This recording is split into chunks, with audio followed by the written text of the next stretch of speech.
My father-in-law changed his will the day before he died, and now I understand why everyone in the family tried so hard to keep me away from the reading. The week before Bartholomew passed, my husband Cassander started acting strangely, whispered calls with his sister Deline, sudden silence when I entered rooms, a panicked explanation about family business. The night before his father died, he claimed the lawyer called for last-minute paperwork at 2 a.m. I should have questioned everything. At the will reading, someone had pushed a single chair for me against the back wall, like I wasn't meant to belong. I ignored it. The attorney, Mr. Peaton, looked terrified before he began. He read the usual bequests. Each child would receive $500,000 and a property. Then he paused and looked directly at me. The entire remaining estate, including full control of Blackwood Textiles, was left to me. The room exploded. Deline screamed. Lysander tried calling another lawyer. Even my mother-in-law looked betrayed. Cassander sat frozen, white as chalk. Then came the sealed letter. Bartholomew wrote that for 18 months, he'd been watching his children secretly plot to push me out of the company after his death. What they didn't know was that he had recorded every meeting. In the recordings, they called me the outsider. They planned to fire me, to isolate me socially, even to have Bartholomew declared mentally incompetent if he tried to give me a role in succession. He wrote, "She saved this company. You tried to steal from her. She earns what she works for. You expect what you haven't." The letter also documented how I discovered the CFO had embezzled nearly $800,000. I spent months rebuilding the company, while his own children spent those months plotting how to remove me once the crisis was over. He left them a small monthly stipend, but only if they never contested the will or interfered with me. That night, I went home and listened to the full recordings.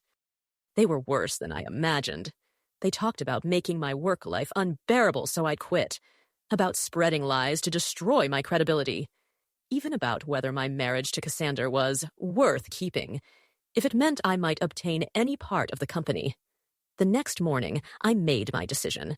I fired all 3 siblings, offered buyouts for their minority shares, and rebranded the company as Heritage Textiles to honor the values Bartholomew believed in, not the selfishness his children demonstrated.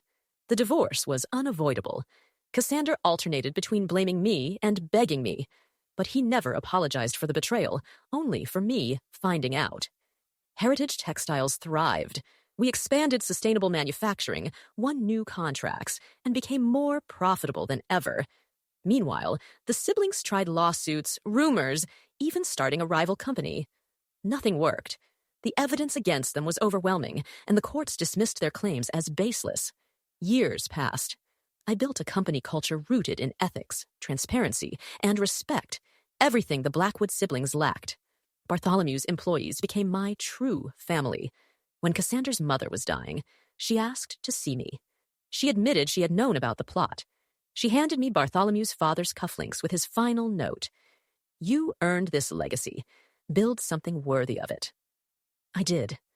And the family that tried to erase me from their future accidentally secured mine. Today, Heritage Textiles employs hundreds, partners with fair trade cooperatives, and is recognized for sustainable innovation. I rebuilt my life, remarried, and wrote about ethical leadership. The Regional Business Association even created an award in Bartholomew's name, and I was the first recipient. When people ask how I inherited a family business without being real family, I tell them, family isn't blood. Family is loyalty, character, and the people who choose to build with you instead of tearing you down. Legacy isn't something you're given, it's something you prove you deserve.